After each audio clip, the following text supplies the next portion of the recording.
Hey everyone, I'm Almar of almarsguides.com, and in this video here I'm going to be talking about the Warden mastery, or Warden build in Titan Quest. So this is a combination of the defense and hunting masteries, and it is a very, very good build if you gear it properly. So first we're going to go through the defense mastery. I'll tell you what I got, why I got it, and then we'll move on to hunting mastery, and I'll do the same with that. So adrenaline, I recommend you dump at least 1 point into adrenaline and the two passives that come with it. It's just a chance to proc. It's a nice little extra bonus when it does proc. This right here, concussive blow, you want to skip entirely for this build because it only works with clubs and axes, neither of which we're using. Unyielding phalanx, I actually really like this ability. It's a very, very good ability that was added with Titan Quest Atlantis, and yeah, I recommend you get it, and I use it on quite a few different things. I like to drop this in packs of enemies because they just absolutely tear apart packs of enemies, but you can also drop this as like an actual phalanx line and prevent enemies from, you know, getting past it like an actual phalanx would. Rally would be the next one, and this is also going to be one of the bread and butter skills of our build. If you get the passives with Rally, in particular the Defiance passive that you see right here, it gives you 65% elemental resistances when you use Rally. So Rally lasts for 21 seconds, and as you can see with the enough recharge gear, which I have on me, I have a very minor amount of recharge.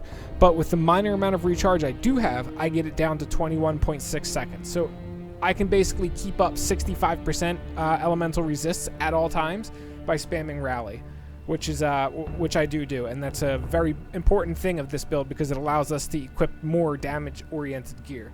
So, battle awareness. This is going to be one of the buffs that you use on yourself at all times, and grab both of the passives with it, max them out. Quick recovery, this is going to be another one of the bread and butter abilities of our build, and the main reason for this is we're using some recharge gear, which means we're able to keep quick recovery up 24/7, which is phenomenal.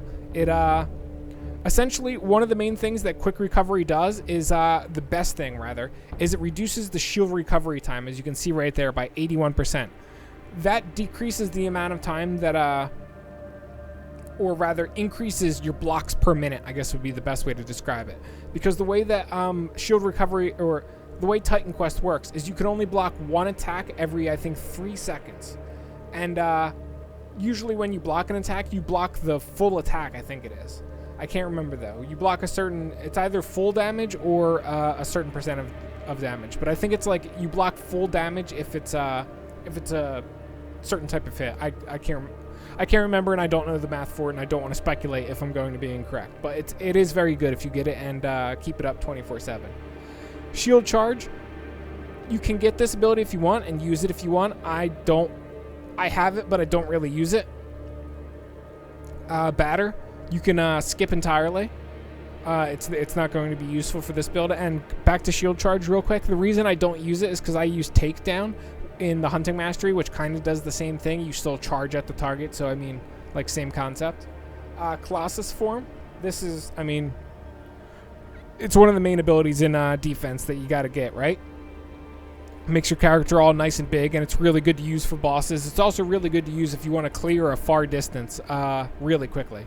And then, of course, on the right-hand side of the defense tree, you get all the passives and you max them out. All of these passives are good for a Warden, and they'll help us out.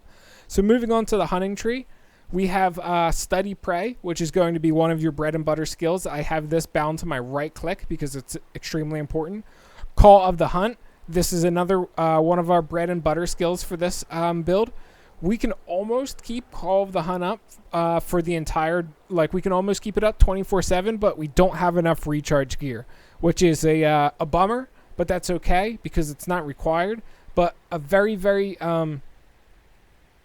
good threshold for this build would be to keep quick recovery and Call of the Hunt up 24/7, because that would be make you almost invincible and make you do an insane amount of damage. Because Call of the Hunt, look right here, exploit weakness, 174% bonus pierce damage. So if you keep Call of the Hunt up almost 24/7, you will be doing like almost 200% bonus pierce damage with all of your attacks. And that doesn't even include the finesse, which gives you an insane amount of offensive ability and also a 2% chance of 50% reduction to enemies' health. This is just an insane ability. And keeping it up 24/7 with recharge gear is it makes you basically overpowered, I think is the correct word. Takedown. So this is my left mouse click, and I mostly just put this on my left mouse click because I was using nothing before. As you can see, I don't have very many points into it at all. I put it there so it basically, I had something to use. Art of the Hunt. This is going to be one of our buffs that we're going to be putting on ourselves. As you can see, it gives us a ton of bonus pierce damage. And also the passives that come with it, like Find Cover is phenomenal. 35% chance to avoid projectiles. You can't really get a better passive than that. And this passive is pretty darn good too. Increased movement speed, reduced entrapment duration. And there's a few other passives you'll be getting in the Hunting Mastery. As you can see here, Volley. We have Gouge. Those two we get. I don't think we get any other passives, do we? No, it doesn't. Oh, Woodlore down here at the bottom. One thing about Woodlore, this ability is arguably the best ability in the game on normal difficulty because it gives you a flat 350 defensive ability. Well, if you have enough plus skills, it does. But it gives you an insane amount of defensive ability for only normal difficulty. If you get 6 points into Woodlore on normal, you'll have enough defensive ability to go through all of normal. With like, you'll be one of the best tanks you'll ever find in this game. And Herbal Remedy, that's the last thing I get. And I mostly get this for the poison resist and also the health regen. Another thing about this build that is nice is you don't have to gear with a lot of poison resist because you can use Herbal Remedy, which will make up for your lack of poison resist on your gear. So moving on to, and as you can see, I only have 17% or negative 70% poison res because I can use Herbal Remedy to make up for it. So for my gear, the theme that I kept with my gear is I focused on gear that gave me flat percentage increases to physical damage and to piercing damage, which you'll see on my gear. So this weapon, I chose it mostly for the plus 20% physical damage, and because it's a spear, we need to use a spear. Band of Souls, I love this ring, mostly for the vitality res that comes with it, along with a few other resistances, as well as the leech bonuses that come with it. Tracker's Hood, this I have because it comes with both 100% piercing damage and minus 37% recharge, both of which are just phenomenal. Apollo's Will, I got this ring specifically because it comes with plus 100% pierce damage. It also comes with a few 2 useful plus skills for our build, and even better, well, not even better, but it also comes with Pierce Res and Poison Res, both of which are nice. Pierce Resistance is very, very useful, of course, and we don't get too much of it on throughout our build. Like Defensive Mastery doesn't give much, and neither does Hunting Mastery, if any at all. I can't remember. So Deimos, our shield. I got this for the plus 10% physical damage, as well as the plus 1 to all skills. It also comes with a decent amount of resists on it. Pierce, Elemental, and Poison, all great. Stonebinder's Cuffs, I use these because I like the plus 3 all skills on them. And these ones also come with some attack speed, which are nice, as well as I threw a charm on them, which is just basically I wanted this charm for a little bit extra pierce res, and I felt my health regen was lacking a little bit for this character, so I plopped that in there. This neck piece that I'm wearing, I'm using this for the plus skills, plus the physical and pierce res. Also, it gives me a 10% chance of 200 physical retaliation, which is pretty nice. And also, the plus 22% health is pretty darn good. So, these Greaves of the Argonauts, I usually don't use these on any of my characters, but I kind of enjoy them on this character. They give me an insane amount of offensive ability and defensive ability, and I think that works very, very well with this build because from all of our skills in both hunting and defensive mastery, we get a lot of defensive ability and offensive ability. Like, take a look at my secondary tab here. I have 1,000 offensive ability and I have 1,600 defensive ability. I have an insane amount of defensive ability, and it's because of my build. Honestly, I got like 400 defensive ability from defense mastery, and another like 300 from hunting mastery, plus a couple on all of my gear pieces, plus these boots, which give me a flat, 16%? Or no, sorry, 12% defensive ability. I mean, we just really stack it up on this character. So my chest piece here, I am using Odysseus' armor, and the main reason that I chose this was the plus 26% physical damage as well as the minus 15% recharge reduction, both of which are amazing for this build, and they synergize very, very well.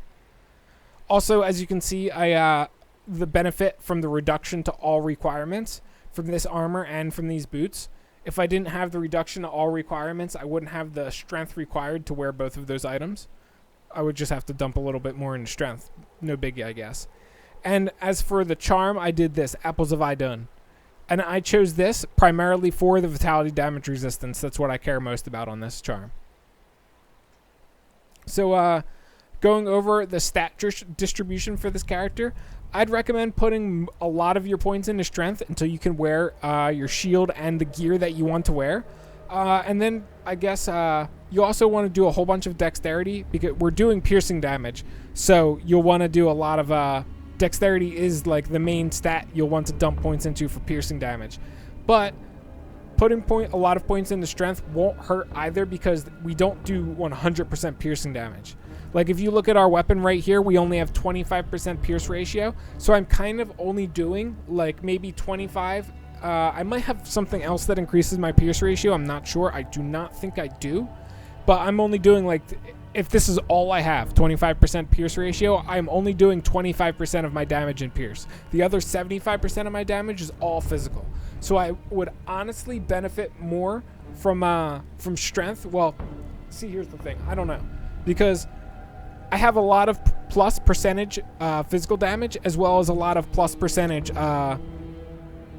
piercing damage. So it's going to be a really tough call. But anyway, as far as advice goes, put it in dexterity if you're going to be doing piercing damage, and it's not bad to have a little bit of strength behind too, but as you can see, I have more dexterity than strength by a pretty wide margin. So that's what I do. Strength to wear gear, and then into dexterity for gear and also so you can do a lot of damage. So as far as playing this build, it is a pretty straightforward build. So as you can see on my skills at the bottom here, we rotate 3 skills all the time. We rotate rally, quick recovery, and what is it, Call of the Hunt, right? Yeah, Call of the Hunt. So I press Q, 1, 2. And that's my main rotation for my like short-term duration buffs. So that would be rally, quick recovery, Call of the Hunt. And then I wait until like one of them comes off cooldown. Like I seen rally at the bottom of my screen is off cooldown, so we'll pop a rally, quick recovery, and then we'll go back to town. Or go back to going to town on the enemies.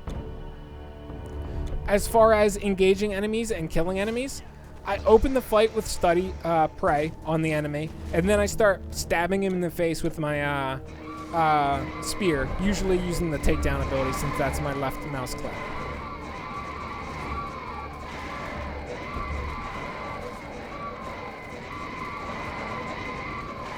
You might need to refresh study prey throughout the fight. And if I'm doing a little bit less damage than I would normally do, well, we're also playing in like the hardest zone in the game. Well, one of the hardest areas in the game, so there's that too. But I'm doing was doing less damage than I would normally back there because I didn't have Call of the Hunt up. You can see the difference between having Call of the Hunt up and not having Call of the Hunt up, because it's a drastic difference. As you can see, I'm just chunking the enemies down, which is phenomenal. I love it.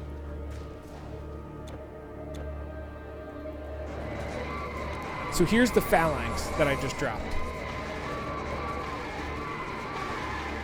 As you can see, it did a pretty darn good job taking down those wraiths.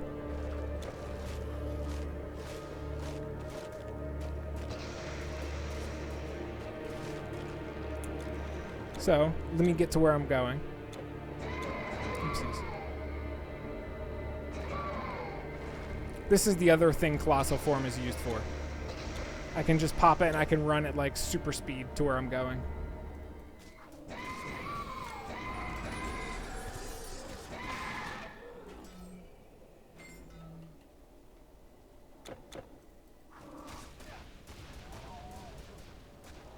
So as you can see, I got quick recovery and Call the Hunt were down there.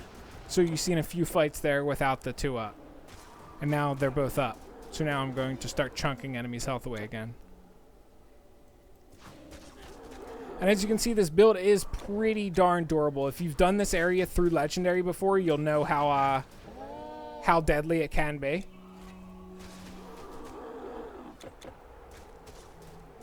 And I'm not taking any damage from the enemies. I got too high of defensive ability for them to really hit me. And also, let me drop the phalanx because I got a lot of enemies on me. I got too high of defensive ability for them to hit me. And I also have too high of resistances to suffer much damage from them.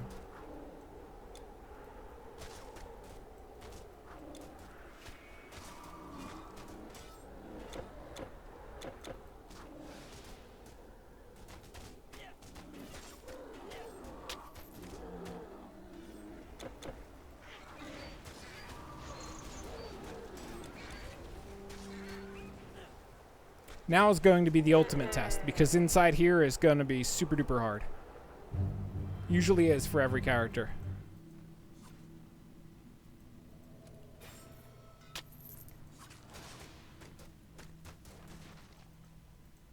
This door is locked. What do you mean this door is locked? You cannot open the door at this time. I know I've done this act before. That's weird. I don't think I've ever encountered that before. You cannot open the door at this time. I wonder if it's a new bug with Eternal Embers. Because I've beaten the game before, it should automatically drop down. I shouldn't have any issue with that on this character, since I've been through there before. Very, very weird. Oh well. Now you don't have to watch me do the entire Searcher's Palace. The enemies outside are basically just as hard as the enemies inside, though, so you'll get the gist of how good this build is from watching me. Like I was saying, though, your main rotation is going to be Rally, Quick Recovery, Call the Hunt, and then you're going to be just basically studying prey on every enemy you come into contact with, and then spamming Takedown on them as well, which is going to be your left click. It's a pretty basic build. Unyielding Phalanx is useful for groups of enemies or enemies that you have to kite around that you find too challenging. If you're taking a lot of damage because your gear sucky, then you can drop Unyielding Phalanx and kite enemies back and forth through it to deal a lot of damage to them. It's pretty useful. But aside from that, though, that's really all there is to it. I guess I'll end the video shortly. And if I forgot anything, left anything out, or you guys have any additional information, anything like that, please let me know in the comment section below. If you guys would like a written version of this guide, be sure to check out my website, almarsguides.com. There is a written version on my website of every single build guide that I have a YouTube video for. And that goes more into detail of what my gear was, what my stats are, and what abilities you'll use, why you want to use those abilities, and all of that fun stuff. I list the abilities one by one and give you like a few sentences about the ability, why you use it, and all of that fun stuff.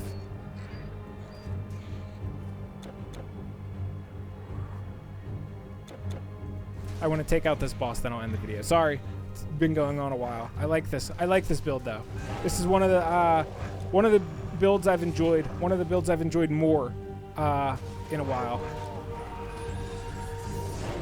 A few of the builds that I played recently were very, very subpar. Like I did Magician, I did my Cider Worker wasn't too bad, nor was the Skin Changer. The Magician though wasn't very good.